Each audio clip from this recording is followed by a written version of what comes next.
መንገዱ እውነት አልመሰለኝም። በተለያዩ ነገሮች ሰምተን በጣም ደስታ ላይ ነው ያለን። እውነተኛ ከሆነ ለልጄም ሆነ ለትውልዱ ደስተኛ ነኝ። እነኚህ ድምጾች የዲሪ ማሻ መንገድ ስራ ተጀመረ ሲባል ተደጋግመው የሚደመጡና አሁንም ስራው ከቆመበት እንዲጀመር የፌዴራልና የክልል መንግስት የስራ ኃላፊዎች በተገኙበት ሲበሰር የተደመጡ ናቸው። ግንባታው በፌዴራል መንግስት የሚከናወነው ይህ መንገድ በካፋ ዞን የሚገኙ 4 ወረዳዎችን ከሸካ ዞንና ከመሃል ሀገር ጋር የሚያገናኝ ነው።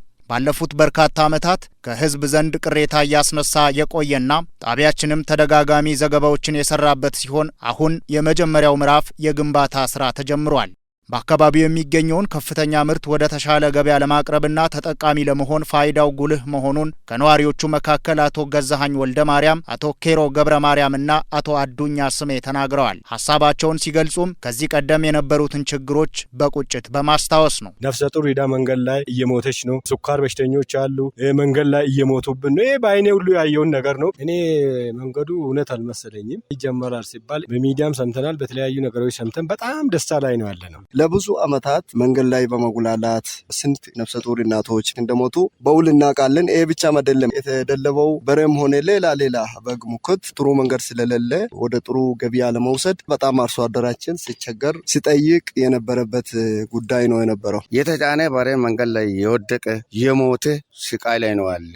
የተጫነ ቅቤ አገልግሎት ውጪ ሆኖ መንገድ ላይ የተበላሸ ነው። በስኖትራ ባይሱሲ ተጭኖ የሚሄደው ፍራፍሬው ጥራጥሬው ሄዶ አገልግሎት ውጪ ሆኖ ጉዳት ላይ ነው ያለ ነው። ከፍተኛ የሆነ የግብርና ምርት የሚገኝበት አካባቢ በመሆኑ ለኢትዮጵያና ለአካባቢያዊ እድገት የሚኖረው አበርክቶ ከገንዘብ ተመን ባለፈ ሁኔታ የሚረዱት መሆኑን የገለጹት የቀንድ ከብቶች አሉ የሚጫኑ በሬዎች ለአዲስ አበባ እነሱም ሄደው መኪና ላይ ሞቶ መንገድ ላይ ሲጣሉ እናያለን። ይሄ አልፎልን ይሰራልናል ብለን በጉጉት እየጠበቅን ተሰርቶ ጀምሮ ተነስቶ በመቆሙ አዝነን ነበር። አሁን ደግሞ እየተጀመረ ነው ሲባል ከዳር እስከ ዳር ደስታችንን አልቻልንም። ይህ መንገድ እንደከዚህ ቀደሙ ሁሉ ተጀምሮ እንዳይስተጓጎል አደራ ያሉት ነዋሪዎቹ መንገዱ ተጠናቆ ለትራፊክ ክፍት እስኪሆን ድረስ የሚጠበቅባቸውን በሙሉ ለማበርከት ቁርጠኛ መሆናቸውን ነው የተናገሩት። መንግስትን እንግዲህ በሰፊ አደራ የምለው ይሄ እድገት ወደ ኋላ እንዳይመለስ ከግንቦ ከዲሪ ማሻ የሚገናኘው ምንድነው ሳይለምም ወደ ጌጫ ወደ ጂና ወደ ማሻ ተጠቃሚ ስለሆነ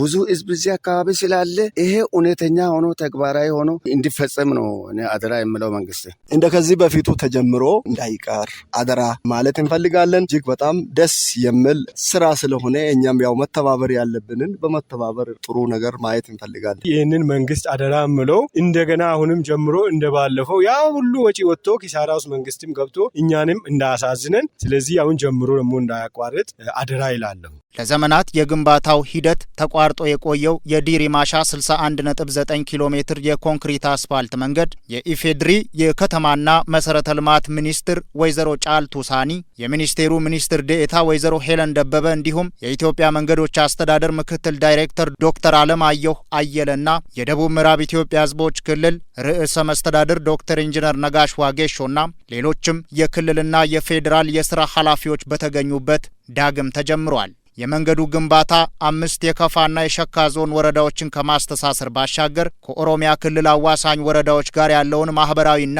ኢኮኖሚያዊ መስተጋብር የሚያጠናክር መሆኑ ተገልጿል።